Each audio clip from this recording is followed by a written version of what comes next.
All right, welcome everyone to the Finding Work Bible, the Finding Work Playbook, everything you need to know about finding work in the absolute one spot. I think it's a huge part of not just starting a business, not just maintaining a business, but consistently running a business that you need ongoing work. And it's interesting to reflect on because, talking out loud, you don't want just any kind of work, you want the good work. But you have to start somewhere. And I think you've just got to sort of we've put together this Bible, this booklet, this workbook that, if you need it, just message me on Insta or whatever through the website and we'll send it out to you.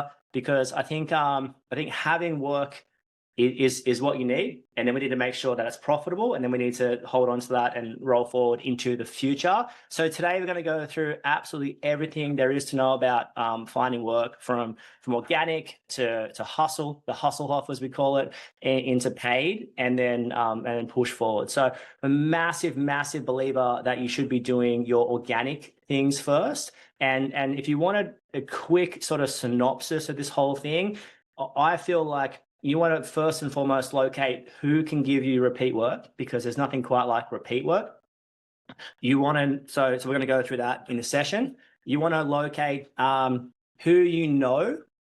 So who do you know? Who can give you repeat work? Let's just say you feel like it's talking electricians here, it's a landscaper, it's an aircon company that doesn't do circuits, it's a builder, it's a commercial, it's a facilities manager, commercial company, whatever. So it's like, hey, that's who I want. Do I know someone in there? Why do you look at who do you know first?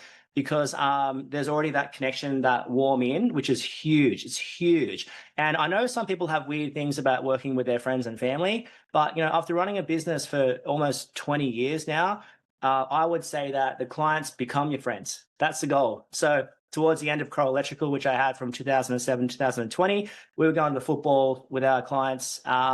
We were hanging out for golf with our clients, going for beers with your clients, or coffees, kombuchas, whatever you're into. But I do feel like that's the goal, right? That the staff that you work with, that the clients you work with will become friends and family. And I think that big conversations are easier to have with people that love you and care about you. So when you can take, oh, hey, I'm worried about this invoice. Oh, I think this quote's going to be here. How does that's the kind of relationship you want. And I feel like, how do you get that? And you get that over time, and trust is a huge thing, like doing what you say you're going to do and being on time and being diligent and keep providing an excellent product and all that kind of stuff. That's huge. But so I've never got any dramas working for friends and family. I think the big thing for me, of course, across the growing the business and the workload, a couple of things. The product has to remain really good. So as you grow the business, there's going to be times, and anyone who's grown a business, specifically trade business, that's relatively unforeseeable and unforecastable at times, you get caught in a spot where you're sending someone to a job that you probably shouldn't. Maybe it's a tradie that's not quite up to the ability of that client. And it's just because you get really busy, or you get quiet and you put too many people on a job. But I think you've just got to pull yourself back and be like, you have to do a job, like your product has to stand the test of time.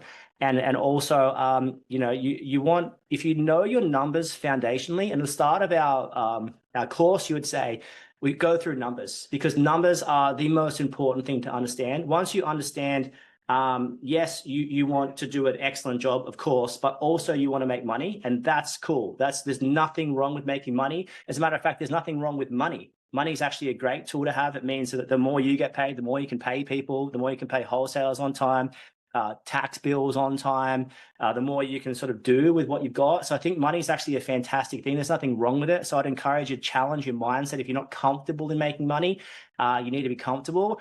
Or if you're too comfortable and that's all you want, you might want to make sure your products align with that too. You can't just make money for nothing unless you're selling some kind of drop ship e-commerce thing and just off something. That's cool, but that's not trade business. Trade business, you buy labor and materials and you want to sell at a profit. So if you wanted one sentence to sort of nail your business, you buy labor and materials. So you bought 100 hours this week. Did you sell it at a profit? You bought 200 hours this week. Did you sell it at a profit? You bought 10 grand of materials this month. Did you sell it at a profit? You bought 100 grand of materials this month. Did you sell it at a profit? And when you put it in that simple terms, it's like, that's all you need to do. You just need to buy labor materials and you just sell it at a profit. And to sell it at a profit, you need clients to sell it to. there's no point, like there's only so long you can hold on to if you've got not much work or no work. And if people are in the factory, and I guess there's like factory good work and there's factory bad work. So factory good work is setting up all these boards and all this automation stuff and, you know, doing some noble courses, temp boards or whatever. That's fantastic.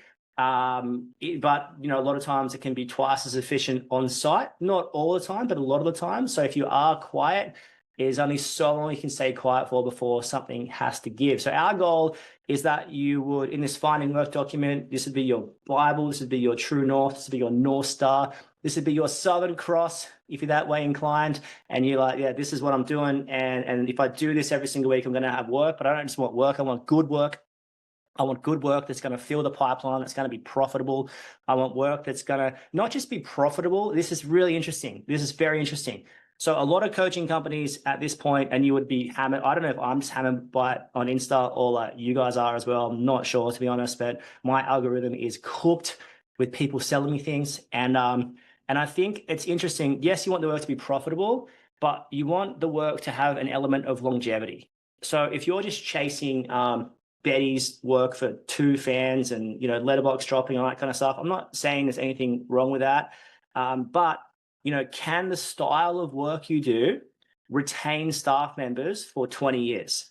Because not too many 40 or 45-year-olds I know want to just be doing residential 30-minute to 2-hour to 1-day jobs. People want the good stuff, the big stuff. It doesn't have to be a builder. It can be a commercial client. It can be a large job somewhere, an ongoing job where there's pride in the workmanship, where you're working together, where it's a collaborative effort, where it's a bit of a challenge. So I think like holistically, yes, chase all kinds of work, make sure it's profitable, and make sure there's some element of diversification. So after 20 years in the industry, I've seen interest rates low, interest rates high. I haven't seen it all, of course. I don't know anyone who's seen it all, but I've seen lots of things happen. You see the domestic residential market killing it. You see the domestic residential market dying off. You know, during COVID was a really interesting time to go through. I was still running the electrical business at that point. If you were doing residential stuff, you were probably not doing much because people didn't want you in the house because of there was this sickness, whatever. Like, and then, but we were on the building site. So we were on building sites which were literally operating as normal. So I remember driving to this job, and you know, right when that time when it was like, can I touch that handle? Can I do this? It was like full freaky kind of stuff. And like you're wiping everything down and doing everything and staying 1.5 meters away from everyone. I remember going to a building site which we were on, and there was this aluminium ladder going down to this deck, and we were on the deck doing deck work, like conduits in slab basically, and downlights in slab and everything in slab. And there was literally 60 people climbing down this ladder, working on this same massive deck in and around each other. And it was like, okay, sweet, whatever. So that construction industry was moving forward as per normal when the residential industry shut down. So during the COVID situation too, everyone started obviously eating at home a lot more, and we were doing a lot of work for commercial bakeries and things like that. So they picked up massively. So I think the diversification of work is incredibly important, and you want something to fill your cup, not just tomorrow, but into the future. And there's nothing quite like having a repeat client that gives you a whole bunch of work. So I'm going to open the booklet now and run through it. And yeah, any questions? I've got a few members in this course. Any questions, guys? Just chuck it in the chat or yell at me. Go from there. This is our workbook, right? This is what we basically work from here at Sparky Coach. I'll give you a brief tour of our calendar. We work in one-on-one sessions. So we have fortnightly one-on-one sessions. We close a month every single month with our in-house accountant. So there's a whole bunch of one-on-one stuff that goes on to complement the one-on-one stuff, because I do believe you need both. We've got help desk every single day, which people use for quoting and just issues and stuff that comes up. We've got everything you need in the one platform. We've got basically, I can't think of a document we don't have, from rough-in checklists to fit-off checklists to employment contracts. Everything is here. We have a full-blown no dickhead policy, in case you were wondering. So coolest members ever, you would say. You can book an emergency call here whenever you want. We've got the Ford room with the big dog, Josh Ford from New Age Electrical. He basically runs a room of people just in our board sense and guides and discusses and helps and mentors. And we've got business automation with Tom Ryan from Rylec, based out in southern Sydney, aka God's country. where we go through automation. Say he went through how to create SOPs or operating procedures with Scribe. Last week was building a website bot. So just that kind of AI, chat GPT, like kind of stuff you can do on the business to save yourself a staff member. And we're going through our development sessions every week. And this is the Finding Work playbook. And we get like, third parties in to talk sales, leadership, just anything that third party development on the business. So it's a fantastic platform and program built by good people, built for good people, built for results. Our whole ethos here is pretty simple. It's work hard, work smart, be kind, get results. That's it. We want to work hard, of course. We want to work smart. That's a given. Like that kind of, if you can take yourself back and spend a day on the business to save you days in the business or weeks or months, that's you want to work smart too. You want to be kind because that's basically maybe the purpose of life you would suggest, and you want to get a result. So you want to work hard, work smart, be kind, and get results, and that's our sort of whole ethos here, and it's pretty cool. So coming back into our document, which is here. So big theory, you hear me talk about this a lot. I stole this from my old boss, the Big David Long. He runs RJ Air Conditioning. I was super fortunate to do my apprenticeship with them, and he would always pitch at me. He's like, the money is made or lost in the office. The money's made or lost in the office. The money's made or lost in the office. And you can be a weapon on site, and that's incredibly important to be a weapon on site. But the money is made or lost in the office. Doesn't matter how good you are on site if you've misquoted the job. Doesn't matter how many weapon tradies you have. If you've got tool clients that act like tools, that treat your staff members like tools, you're not going to be able to retain staff members. So you've got to basically pull yourself back and be like, where is the money made or lost in the office? The office is where you check the schedule, is where you check if you've got work coming up in the next few weeks. The office is where you set your break-even rates, set your profit margins, check your profit margins. We all know you can quote a job correctly and handle it incorrectly. So I can quote a job well, perfectly, net profit margin amazing, and then handle it really poorly and lose money. Now, my reflection is always, was that the quote's fault or the handling's fault?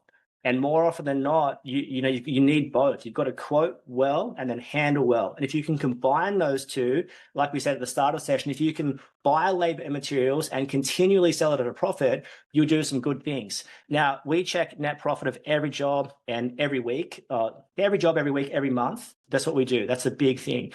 And if you take one thing out of the session and one thing only, that is a Will Ferrell quote from, can't remember, the Ice movie. But if you take one thing out of the session and one thing only, it's you need to do these three things this financial year. You need to close the week. You need to close the month, and you need to work out where the gaps were in the month and week and fill them.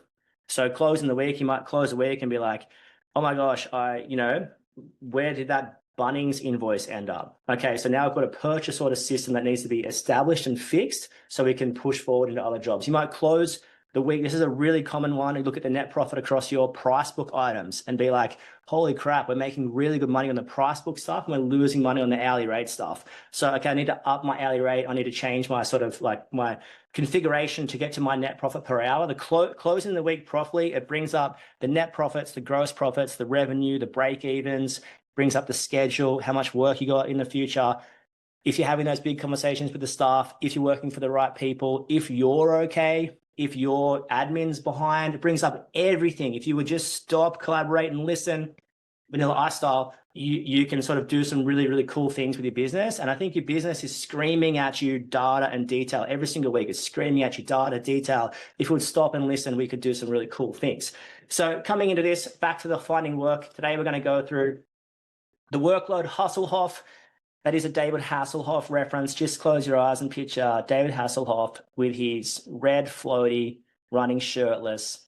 What a time to be alive, right? Amazing times. Go through finding clients, retaining clients, existing workload, and some hiring indicators and ways to hire. This is critical information to the business.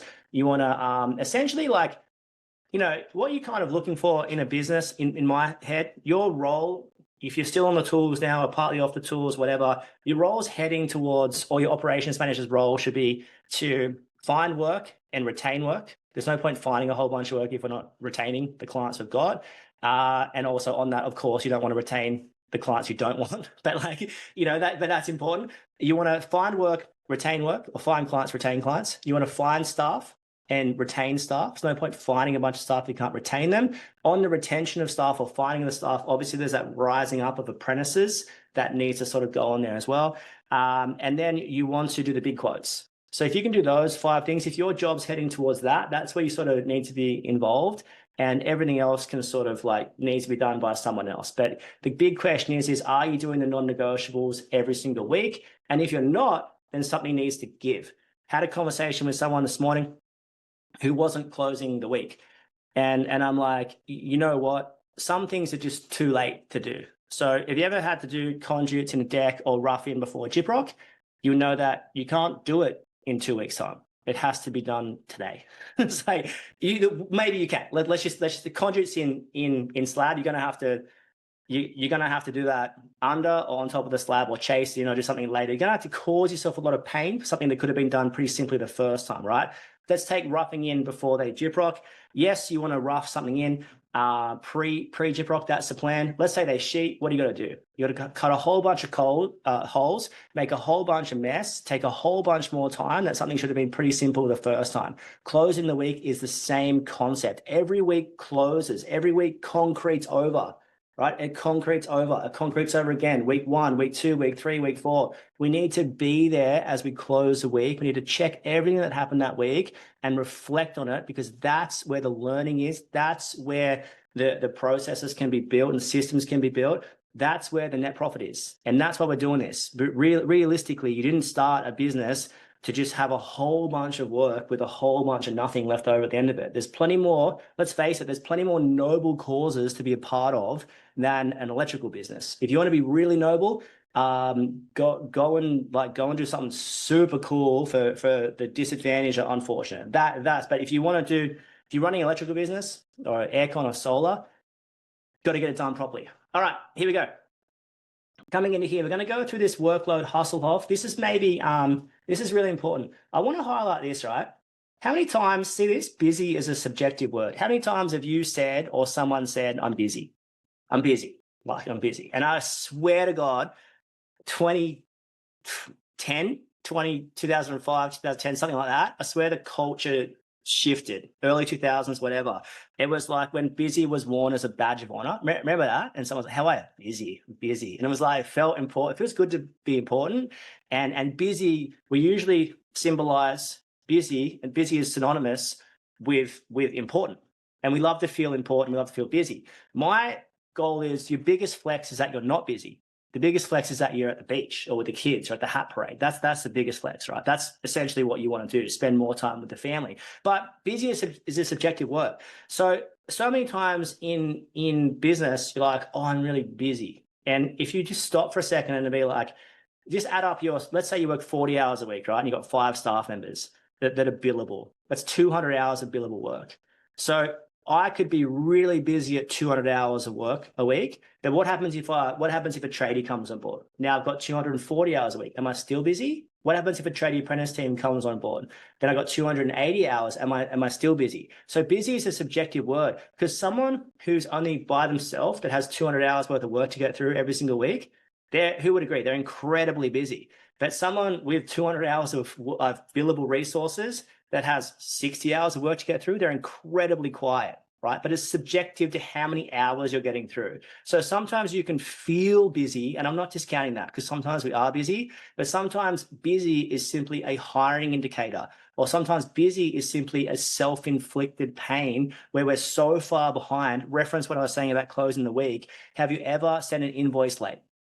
Everyone's like, yeah, of course I have. So what takes 10 minutes to invoice today, if the job was done today, or 5 minutes or 15 minutes, whatever, if I did that invoice in 2 months' time, how long does that take? I'm just working out, where was I on July 10? Oh my gosh, I was here. I'm like, what happened at that point? Where do we use materials from? So what takes 10 minutes now takes 3 hours to compartmentalize and put it in there. So sometimes busy can be self-inflicted because we're behind, and what should take 8 hours a week now takes 16. So anytime you miss an office day, you can double it for next week. So if you miss one office day this week, then you got to catch up 16 hours next week. You miss that as well, 32 hours. You just double down. So mix a lot, double up, boom, boom. But this is important.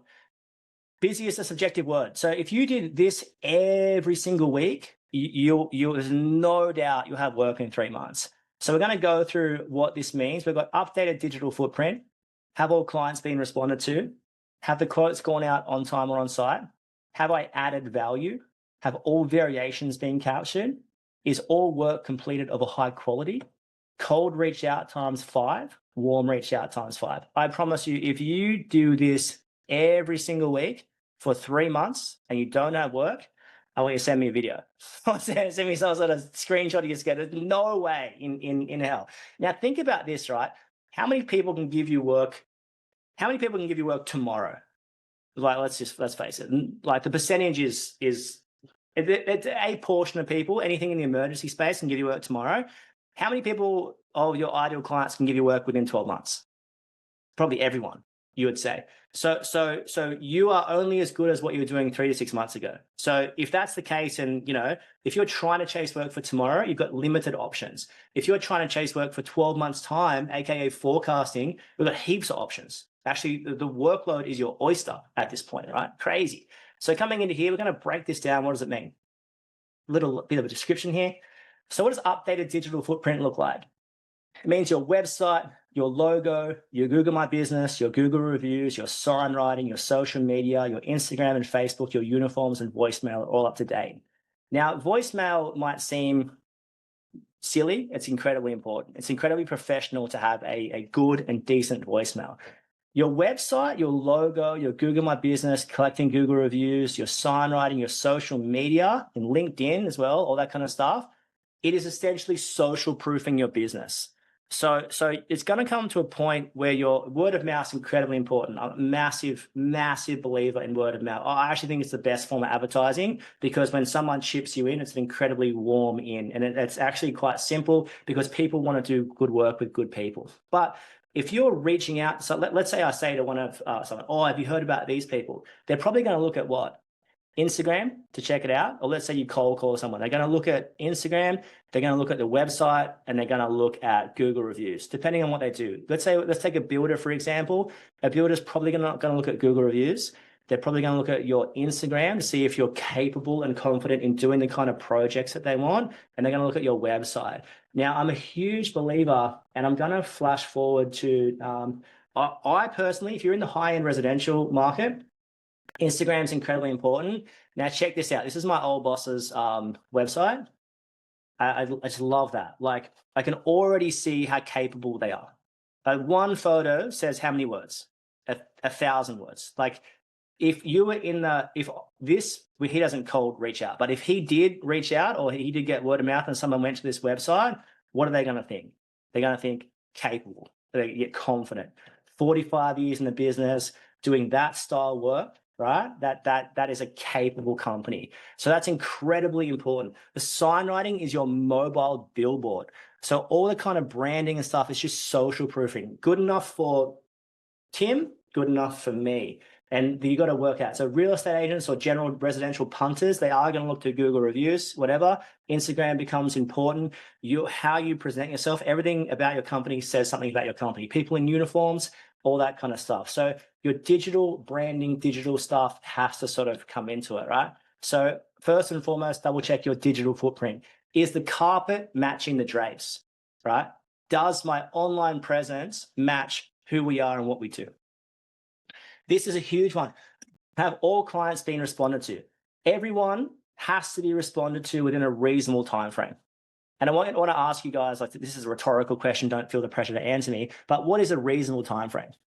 You would think same day, right? So if someone contacts you in business hours, I would think they should have a response during business hours. It's not good enough to let anyone go through to the keeper. Now, all clients have to be responded to. This is my theory with this, right?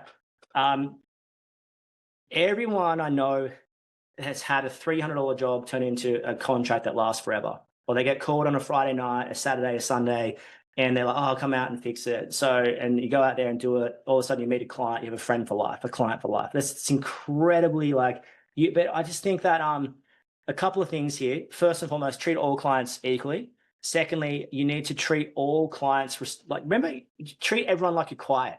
You know, when you're quiet, what do? phone rings, like straight onto it. Website inquiry, straight onto it. You got to quote a switchboard upgrade? Yeah, I'm out the front already. Like, it's so incredibly responsive. The quotes are out in a very respectable time frame.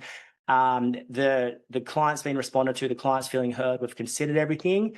The quotes have to go, like, sorry, all clients have to be responded to in a reasonable time frame. This kind of leads perfectly into our next one. Quotes out on time or on site. Now, back to the have all clients been responded to? Let's say you're getting a whole bunch of leads in, and some are coming from Facebook and Insta and here and that. This is where something like Podium can be incredibly useful. It populates all your leads into the one spot. So the fact that you can't do one of these things might just highlight a problem, and it might just bring up a hole that needs to be plugged. So this is not considered to, don't feel pressure when I'm talking here, I've got to do this, got to do that, got to do that. No, you just got to do the next right thing. That is a Frozen 2 reference, right? Coming across here, quotes out on time or on site. If you can get the quote out on site, you should. Otherwise, make sure it's on time. So if you can get the quote out on time, you should. Now, the old me back in the day, driving around, I would go to a bunch of site visits and then get back to the office and be like, get those quotes out. And then what happens when you get back to the office? Stuff happens. Emails happen, phone calls happen, life happens, business happens. If you've got kids, kids happen. Dinner happens, all that kind of stuff. And I think here's my theory with this. If you're quoting for like a builder or a commercial company or whatever, the quote has to go out on time. Now if the quote's due on the 26th, try and get out on the 24th. Don't be annoying to deal with it. How you are to deal with during the quoting stage is usually a pretty good indication of how you are to deal with during the build stage. So you've got to be good to deal with and responsive, right? Now, on that as well, if you can get the quote out on site, so let's say I go to site and it's 2 ceiling fans, 10 downlights, and 7 power points, or it's a commercial client that wants a camera system or something. If you can get that quote out on site, get it out on site. Your conversion rate will increase dramatically. If you're like, and even if you need to go to a cafe, go to the car, open the laptop, we've built the sickest mini quote checker to sort of be able to punch some figures in. Bam, you got your break even figure. Bam, you got your margin on top. Bam, go back and communicate. Now, a lot of times people don't get the quote out on site is because they may be, I know for me, I was incredibly insecure about talking about money. So one thing that helped me a lot there was knowing my break-even rates, knowing exactly where my numbers sat. That helped me so much because now I was able to communicate from a place of strength. Another thing that really blocked me on site was my ego, right? Now think about this. So Josie and Josh are in this call. So let's say, Josie's going to do it for 19 grand. I'll do it for 18 grand. I got no context on what Josie price. It's like 18 grand. Or, Josh is going to smash it out in 4 hours. Or smash it out in 3 hours. So my ego of like, I am, the best electrician on earth was now my ego was getting in the way of my communication. So I was communicating an amount of hours that wasn't true. Yeah, we'll smash that in 4 hours. It's a 1-day job. So it's like, you've got to get a hold of your ego and insecurity. For me, insecurity talking about money or ego, I was always consistently every time pricing best case scenario, best case person. I'm incredibly optimistic and I'm good at my job. So I'm going to quote every job like that. When in reality, you've got to pull yourself back and be like, well, what could an average person get that done in? And like, what's a reasonable time frame for a reasonable person of reasonable ability? Huge thing, right? On the quoting out on time or on site, I want to challenge everyone for what's your follow-up process?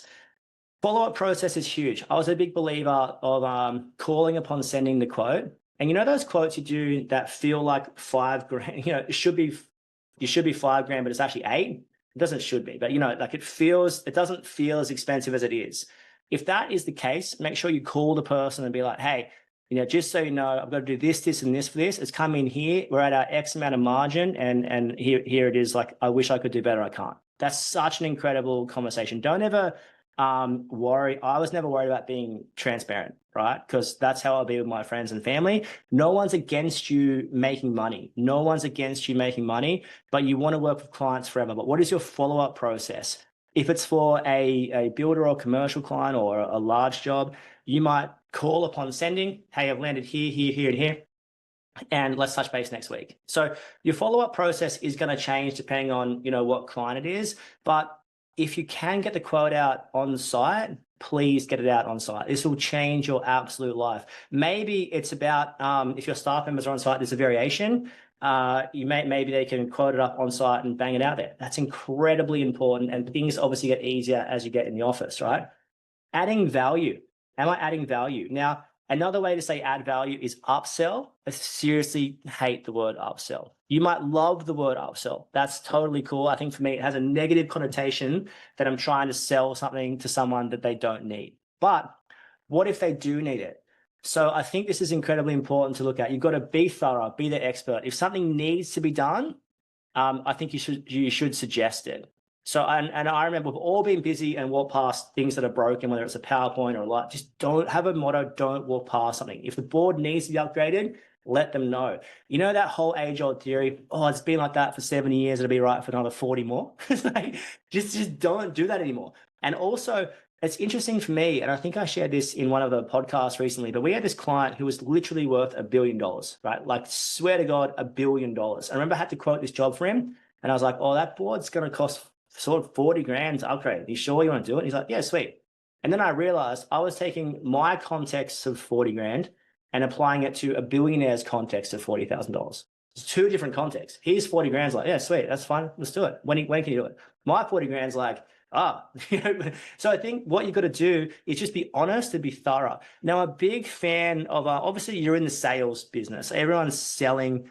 If you're in the electrical aircon, solar business, you're in sales basically. But my version of sales, basically just be honest, be reliable, be diligent. No one's expecting that you can't make money, but make sure that you're communicating strongly, communicating effectively, and communicating more often than you think you should. And I think that's the trick. The trick is that, yes, you can be in sales, but you can still do it well. Yes, you can upsell, but what if we called it adding value to make you feel better? But don't walk past something is the general rule, right? Have all variations been captured and looked at? We've all been to a job. Look at this. The client asks, oh, while you're here, oh, could you please add this? This is huge, right? So I think that's a really positive thing. So the only negative thing of the client asking while you're here is if they want something for free. Now, you hear so much negative press on this through, maybe it's just because I'm on socials more because of my job or whatever, but like, I think if you've got really good clients and they ask, oh, hey, can you add that? Just be really good to deal with. Yeah, sweet, we can do that. It's going to be this much. Cool, when do you want to do that? That's all. The danger usually happens when people do work and then talk about money after. And let me say that again. The danger with variations usually happens when someone's like, oh, can you add? Can you add? Yeah, sure. Yeah, sure. Yeah, sure. And then 2 weeks later, I send a variation invoice for 3 grand. Now, was that the client's fault for adding things, or was it my fault for not communicating properly? And I think anytime something like that happens, you've got to put it on your shoulders. So I had to reference me, right?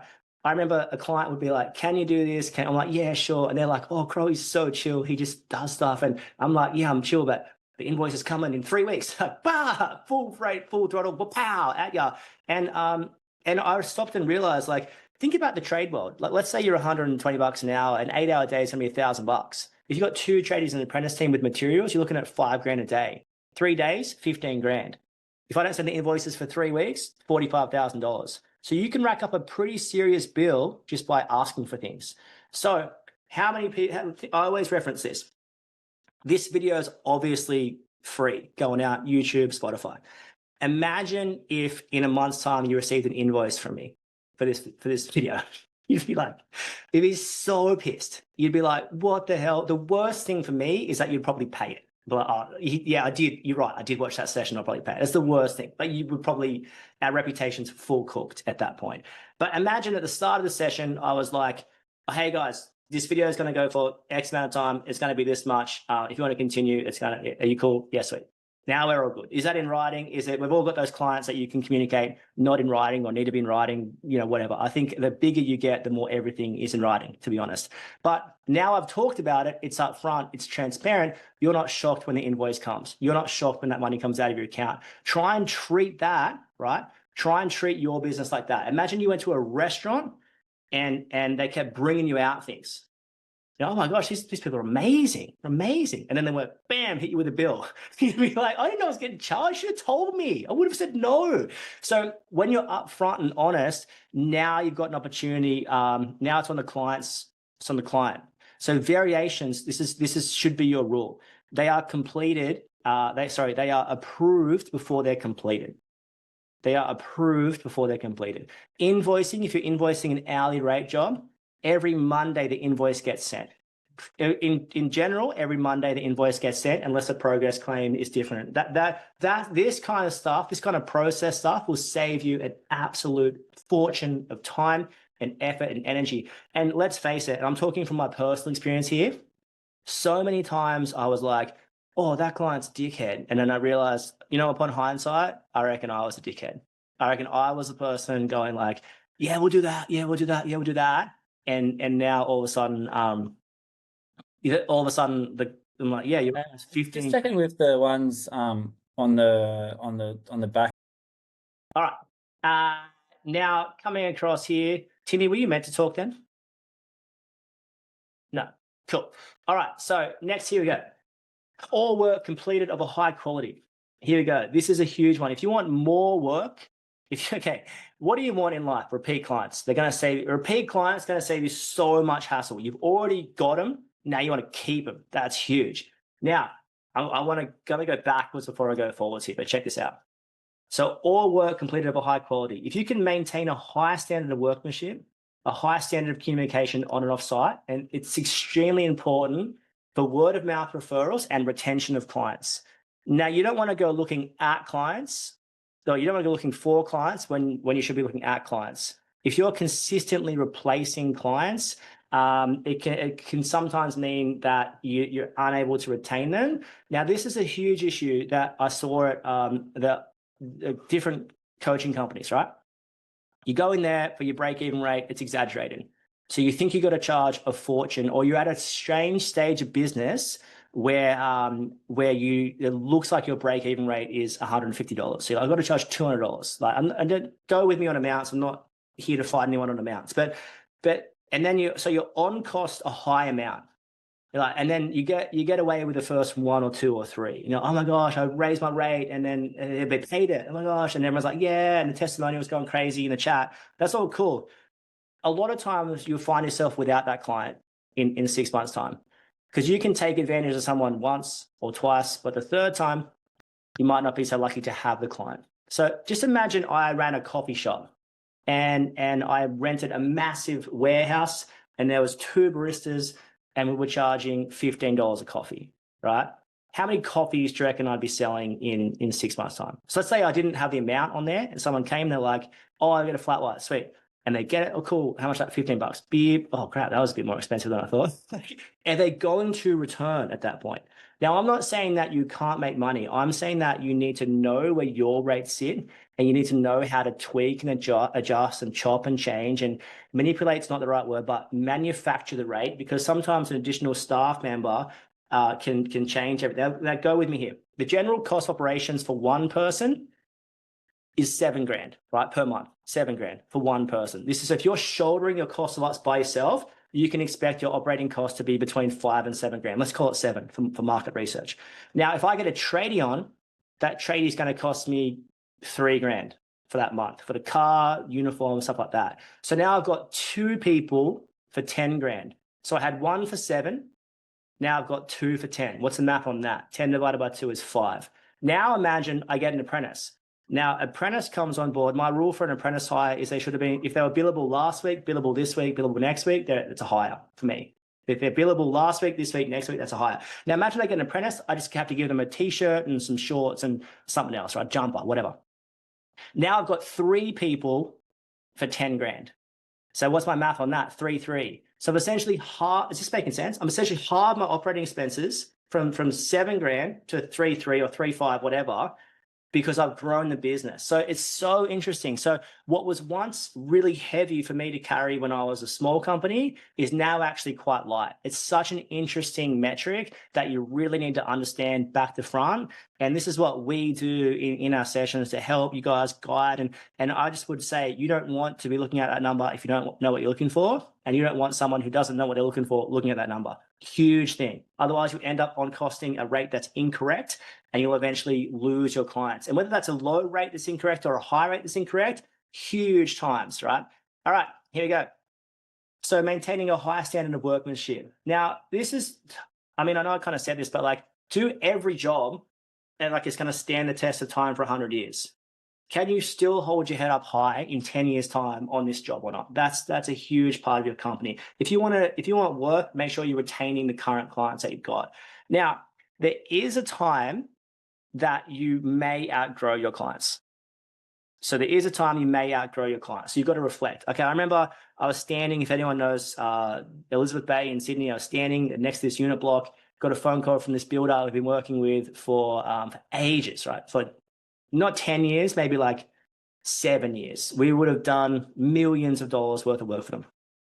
I'm standing there. This is going to do everyone's head in. I just got news that this is back before Ground Plan. There was a software called Bluebeam. So if anyone remembers Bluebeam, and you would actually like put your downlight symbols on it. And so the builder would send us plans that might as well have been a napkin.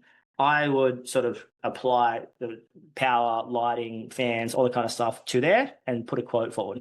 So I would submit my quote with like an as-built, so to speak, like a marked electrical plan that I did. Now I got wind, obviously, if you're from the Sutherland Shire in Sydney, and probably you can reference your town in here too, it's a very small town. I know a lot of Sparkies in that town. Like a lot of times you're helping each other with labor and you've seen their vans around, you got mutual friends. It's a very small part of the world.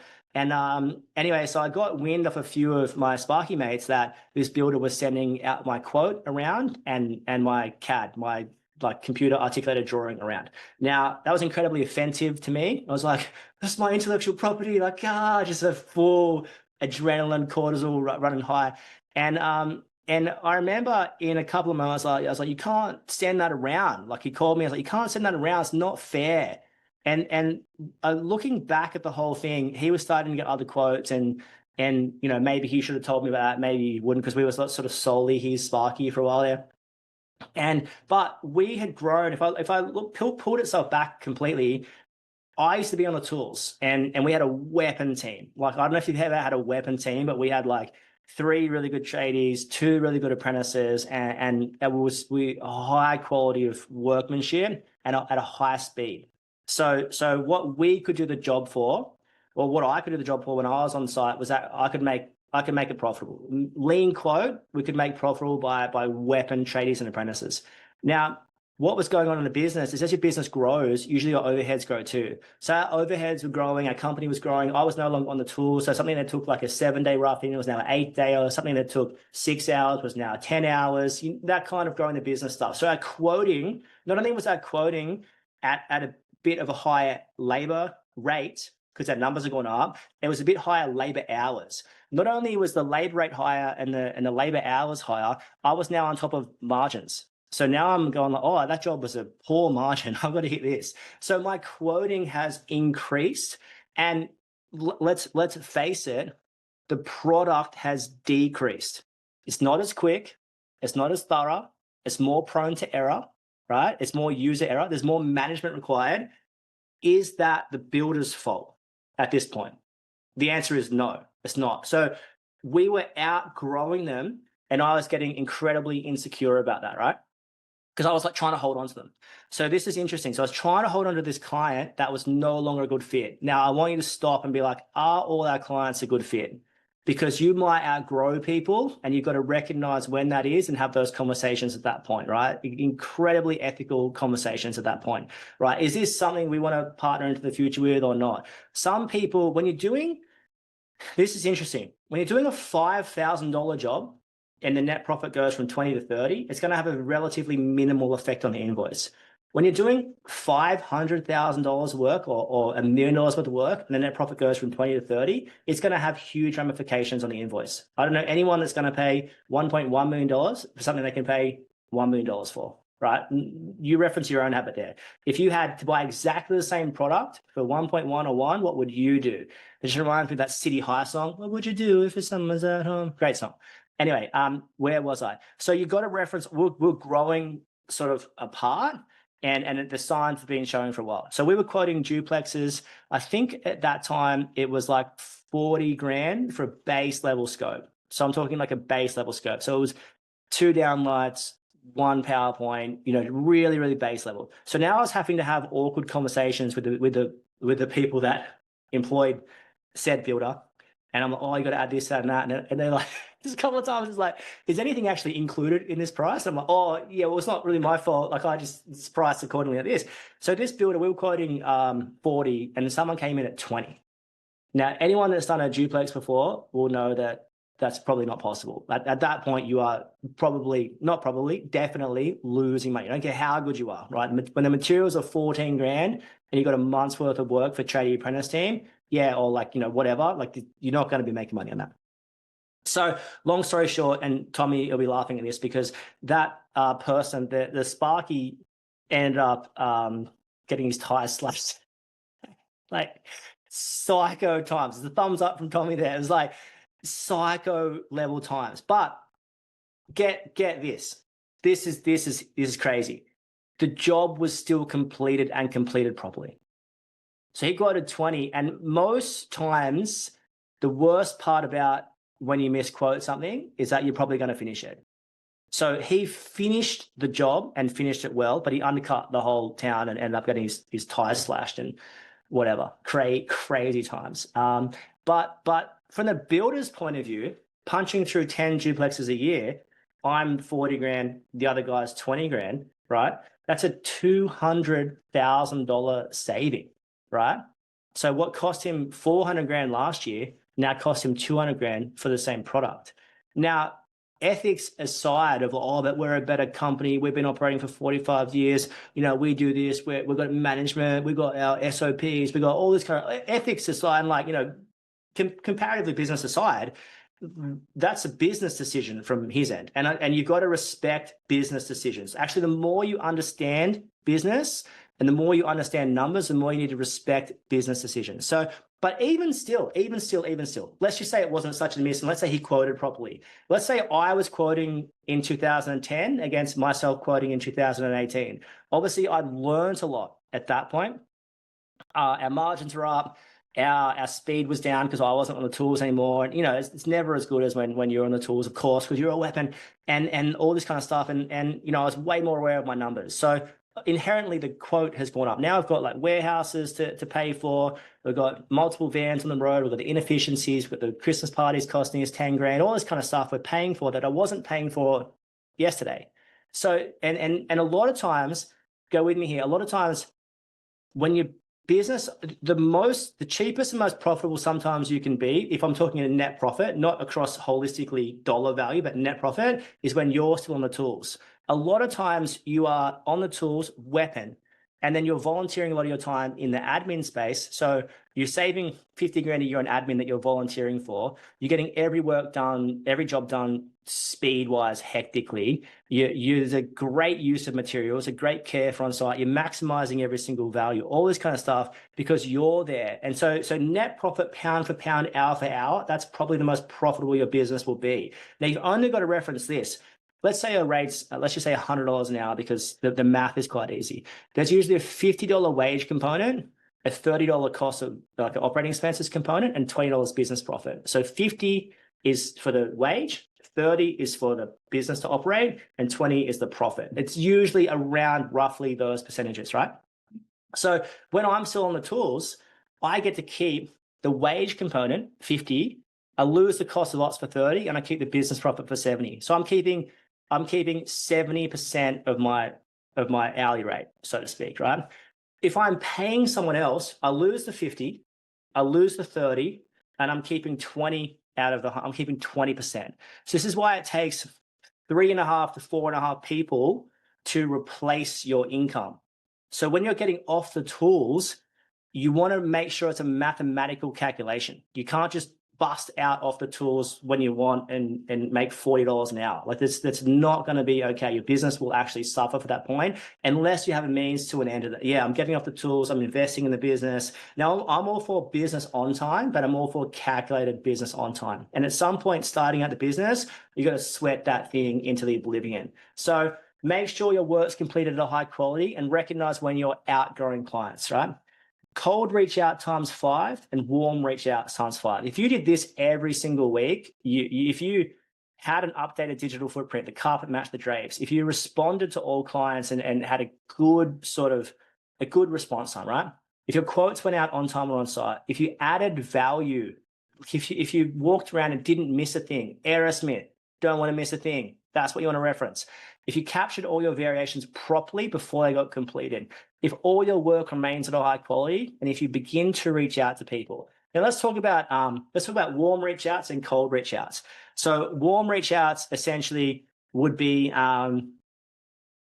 like I know someone or I've met someone that I can call and ask for work. Now, if you're referencing, at some point, your business is going to hit a ceiling of just people you know. And that's going to be referenced off. If you grew up in your hometown, if you grew up and you started a business in your hometown, you would know more people organically. If your partner grew up in the area you currently, they will know more people, right? So it's going to depend on if you move somewhere, if you started somewhere or whatever, but that's an important thing to recognize.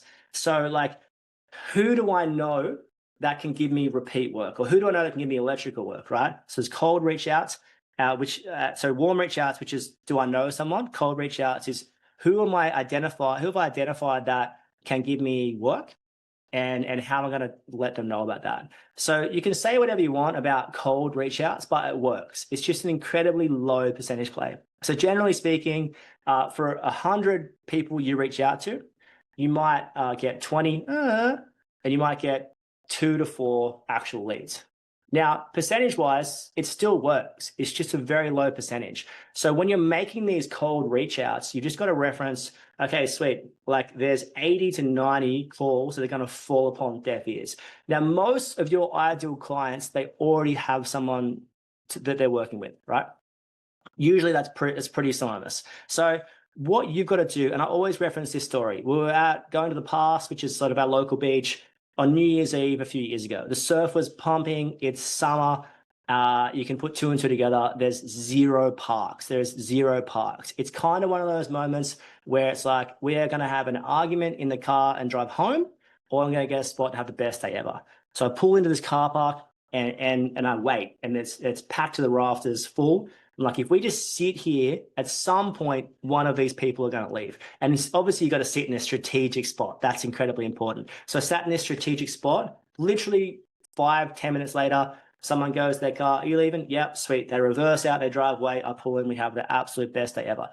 This is what's going to happen in your business. If you reach out to someone, they now know about you, right? So the purpose might not be to get a job. The purpose might be awareness.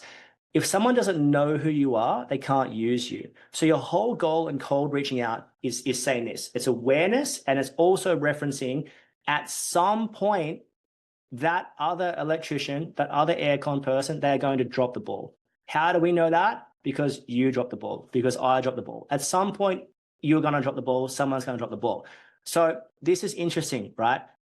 This makes you a couple of things. Firstly, not want to drop the ball. So you have to go through this, make sure everyone's gotten back to you, make sure everyone feels heard, make sure everyone feels cared for, make sure you're doing a good job on site and off site, right? That's incredibly important for a successful business in the long term.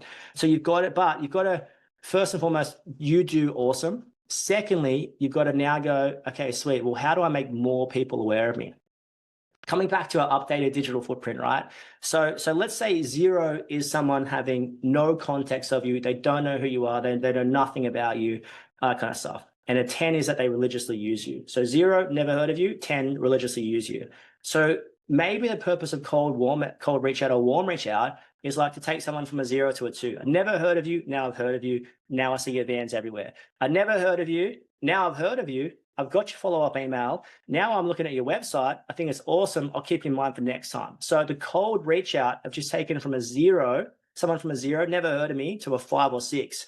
Then when my sign writing keeps going around, when they follow me on Instagram, when I follow them on Instagram, when we touch base a few times, when eventually, let's face it, the percentage play of their friend or family member doing it, like someone doing a job with you in the future, is potentially pretty high. So someone does a job and then they're like, oh, you got to use this person. Now you're at an 8. So what started as a 0 is now a 7 or 8. You're primed and ready for a job. So cold reach outs, warm reach outs, don't discount them. It's incredibly important to do. So if you did that every single week, pretty thorough explanation.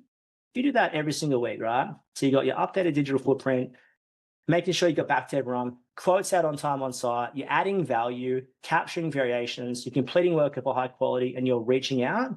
That's super, super important. Now, a whole bunch of our members have done some really, really cool stuff. I'm just going to pull this up here. So bear with me for a sec while I do this. But you've just got to look at, one of our members has done this. So just for a bit of inspiration, this is Joey from Benchmark, the Bellinger King.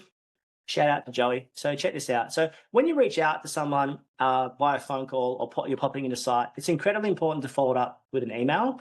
So coming into here, this is sort of Joey's document, right? So this is basically saying, your real estate electrical specialist. Yeah.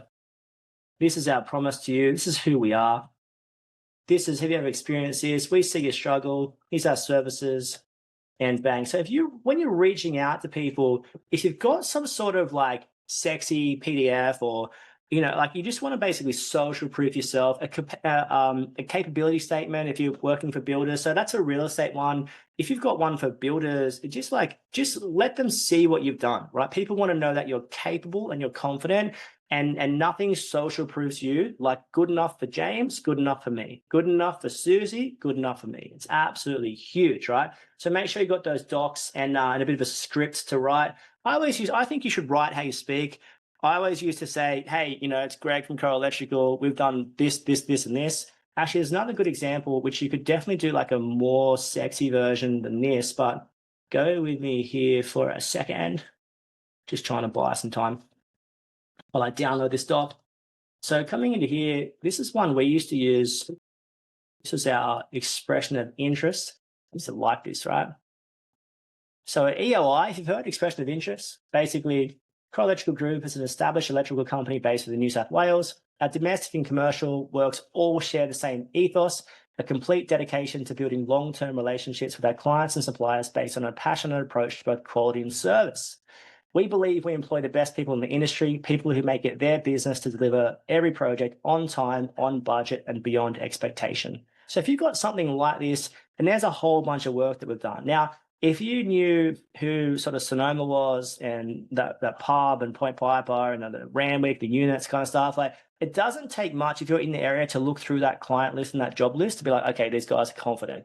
Now, you combine that with now an Instagram handle, a website handle that they can go to and social proof you. It's absolutely huge. Now, I want to reference during Coral Electrical's reign at the top, or near the top, you would say, somewhere near the top. I don't think we had any Google reviews. I didn't even know what a Google review was. I think someone from the church I was going to at the time left one. Someone else left a negative one because they thought we were based in South Australia or something ungodly. And then 3 other people since I sold the business left one. But like, do you need Google reviews? Do you need LinkedIn? Do you need a website? Do you need like Instagram? It doesn't hurt. And reference the age, right? If you touch base with a 20-year-old, they might be more likely to go through TikTok, Insta, than that might be their go-to. Touch base with a 50-year-old, it might be Facebook website. Touch base with a 35-year-old, might be Insta. So it's just, you don't know who's doing what, but it's incredibly important to be social proofed across that. So coming into here, we're going to punch base back to here, and here we go. So here's my list, right? So you've gone through my list. Finding clients. We want to make sure you're only as good as what you're doing 3 to 6 months ago. I'm going to fly through this bit. We've got about 15 minutes left. You want to know who you are and what you do best. You want to have a sort of company statement, company ethos, like we do excellent work with excellent people with excellent materials, or something not too dissimilar to that, right? You want to, so this is having a gold star, gold standard client. You want to know they can give you repeat work. You want to know their work is profitable. You want to know that they pay on time. You want to know they're generally good and easy to deal with. You want to know they're easy to have big conversations with, and you and your staff members are happy to work at their jobs. This is, I mean, I know I just blew through that really fast, but essentially, who is a gold star, gold standard client? I would encourage you to write down your ideal clients, right? And now write down how you met them. There's going to be there's going to be like 100 different stories across 100 different members, like 100%. And look at it. So what makes a good client? It's someone that's good to deal with. It's someone that fits your ethos and your value system. It's someone you can have hard conversations with. It's someone that the work is profitable. And it's someone that they might be demanding, yes, but their work is profitable, and that's cool. It's all good, right? Super interesting. Now, on this as well, coming into here, if you're reaching out, there's 3 different types of marketing, right? In my opinion, organic marketing, which is things you could do naturally, hustle marketing, which is a bit more hustle, and then paid. So organically, write out who you know that fits the above standard, contact these people either in person or on the phone, make sure your quotes are going on time, your quotes are being followed up, make sure everyone's being serviced within a reasonable time frame. Now, on this too, what is a reasonable time frame? It's probably 2 to 3 weeks for the small staff, probably emergencies for the emergency, and you just want to make sure your business is capable. Sometimes a workload being busy can be an incredible hiring indicator, right? Want to make sure we're not leaving work on the table for existing clients, the product's good, the logo, website, social, sign writing, Google My Business, collecting reviews, writing back to Google reviews, switchboard stickers are huge, uniforms, voicemail. I still think Lord Voldemort is the ideal electrical name. If someone's going to use that, please reference me in that. Having business cards and call flu signs or some kind of signage on jobs, all this kind of stuff you can do organically, you can do tomorrow with nothing more than a little bit of money and a little bit of sweat, right? So billboard on the car is absolutely huge. So that's what you can do organically. Now, if you want to go a bit more hustle-like, commit to reaching out to one person a day. Send intro emails, work out a way where you can meet new people, gym, school, surf, kids sport, church, something you want to do there. So work out how you can get in a position to meet new people. It might be a run club, right? Well, who cares what it is? Join a BNI. As much as BNI is like a business network, like a weekly meeting. I think they call it, sometimes they're called different, what's the word? There's different sort of styles. You can be a fresh or something else, I don't know, whatever. But basically weekly people catching up to, we did a really good podcast on BNI, so just look up BNI in our pods and you'll find something. Build out an expression of interest form, post on social. So a bit more hustle, post on socials, build out a referral marketing scheme, build out an incentive scheme, build out an email sequence, all this kind of stuff. Now on this too, hustling vibe, sending a text campaign. If you need work, you should send a text campaign, right? It's actually really interesting. I'll give you a bit of a tour of one. So coming into this, here you go. Where is it? Just going to look this up. So this is one of our members did. This is an email, but you can write a text in the same spirit. Email marketing. We have a gap. I'm writing to tell you that we currently have a rare gap in our schedule due to a project being pushed back. This is the perfect opportunity to book in these pesky jobs. Bang, bang, bang. That netted him 2 weeks worth of work. So one of our other members, who shall remain nameless, he's in this call. Shout out to Joshy. He's chucked in, here we go. He's basically got another 2 weeks worth of work from a text campaign. It definitely works. If you want to hustle, you need to hustle, right? Incredibly important. Now on the social stuff as well, I might not have touched on this, but stuff like Instagram and Facebook, and one of our guys got 160 grand cost plus job and still going from a Facebook post saying, oh, hey guys, started my electrical business. If anyone knows anyone, let me know. His friend of a friend saw it, bang, he's on. So don't discount a Facebook post personally, a Facebook post business, an Instagram. I think, like I said before, if you looked at 100 different types of people, 100 different types of like our clients, and then they had to list their top 3 clients. So there's 300 clients. I reckon there's probably 100 different ways that they met. Maybe some through a BNI, maybe some through a friend of a friend, maybe some through a cold call, maybe some through a warm call, maybe some through like barging into site, maybe some, but you don't know how you're going to meet people. So, but you've got to be in it to win it, right? Interesting times. So, and paid, you got SEO, Google ads, Insta ads, Facebook ads. You can pay for Google My Business if you need to as well. You got flyer and magnet drop, sponsor community events, and ads in newspapers. So that's a whole bunch of stuff that you can do, right? Now I want to breeze through this because you got like commitment to making all clients repeat clients, having difficult conversations. This is what I want to touch on, right? Who can give you repeat work? So you got schools, commercial clients, industrial clients, pubs, clubs and hotels. That sounds like a Pitbull song.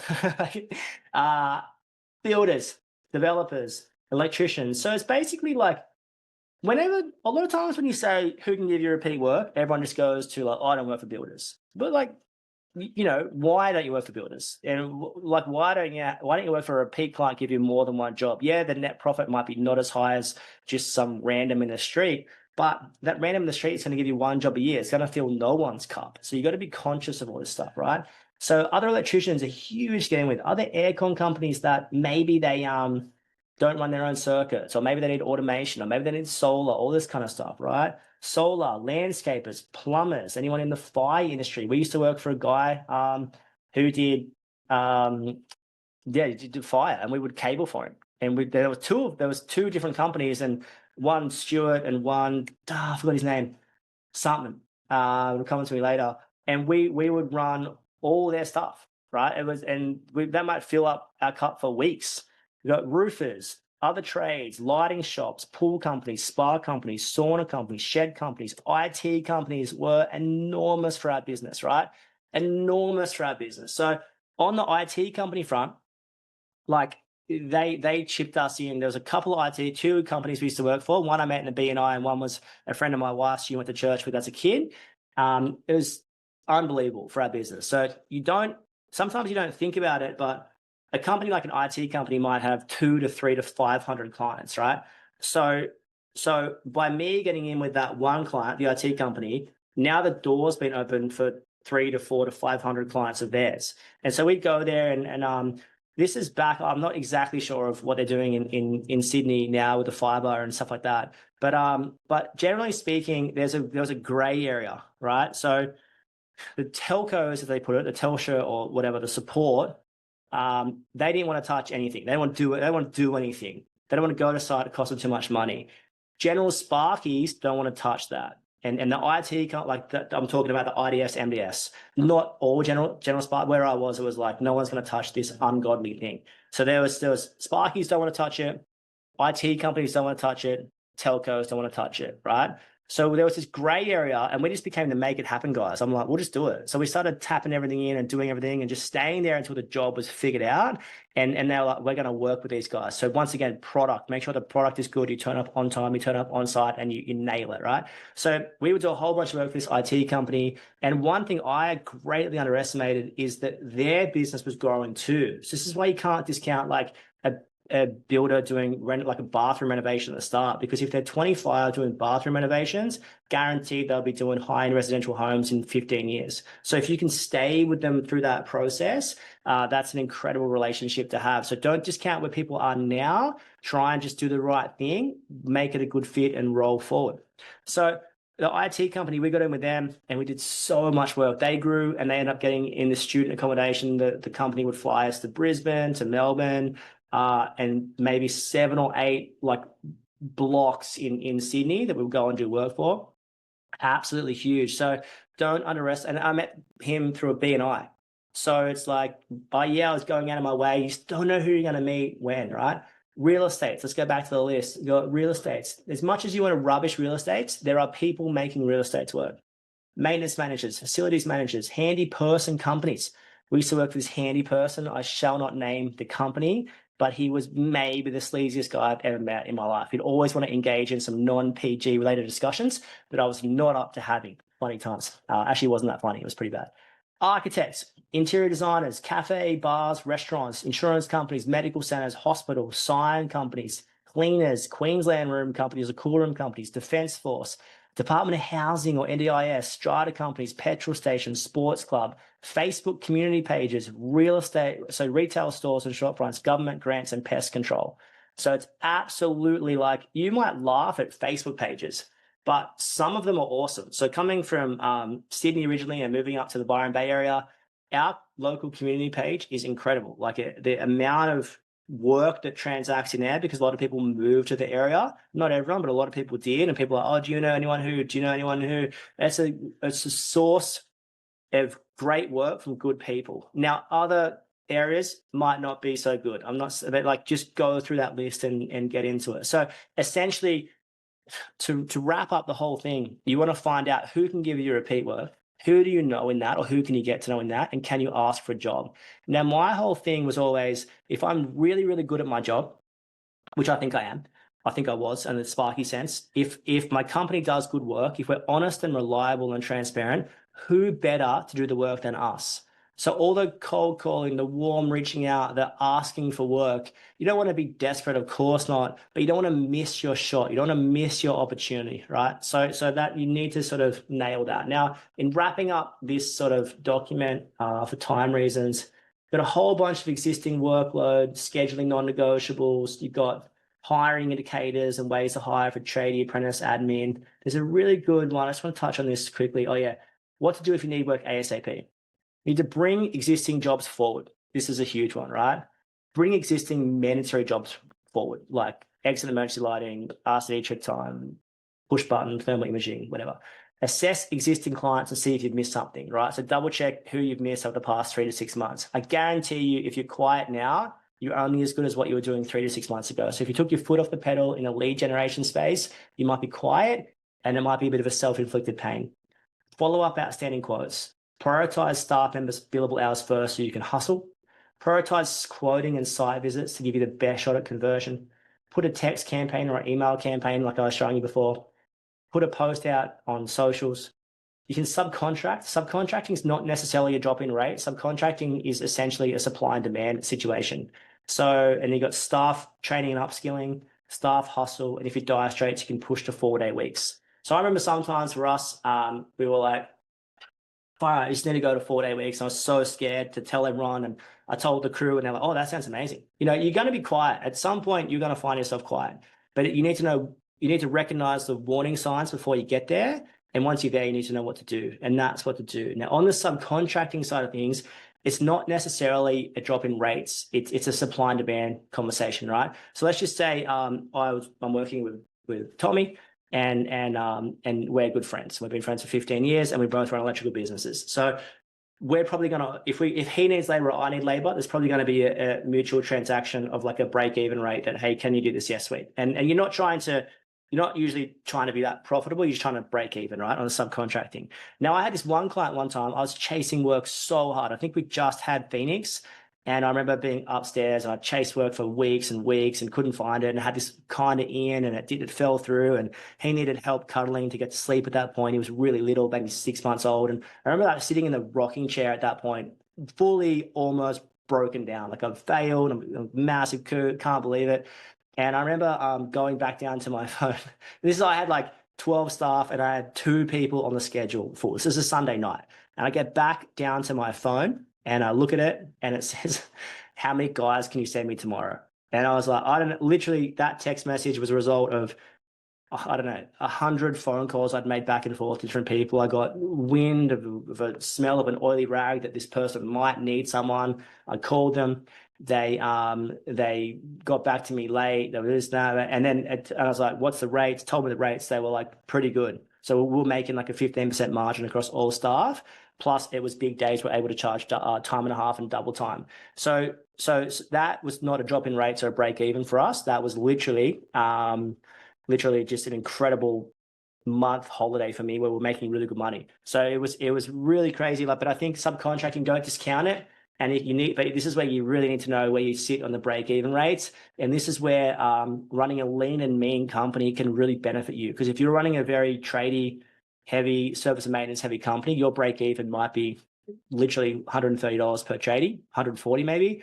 But if you're running a lean and mean sort of projecty company where limited admin, limited quoting, all this kind of stuff, your break-even could be literally $70, $75. So you can imagine trying to on-cost rate of 100 to one person, you're losing 20% margin, and to one person, you're making 20% margin. So it's just about recognizing where you see fit in the market. So plenty more in that document to get through, but we got through the crux of it, which is basically what can you do to make sure that there's work on the table? And your business needs work. Your business doesn't just need work, it needs profitable work. And your business to make a really good income for you probably needs, you need to have an element of staff. It doesn't, you don't have to be, 100 staff or 20 staff, but you do need some sort of staff to sort of do some work for you, because that's where the sort of money can be made of obviously, like, a whole theory is buy labor and materials and sell at a profit.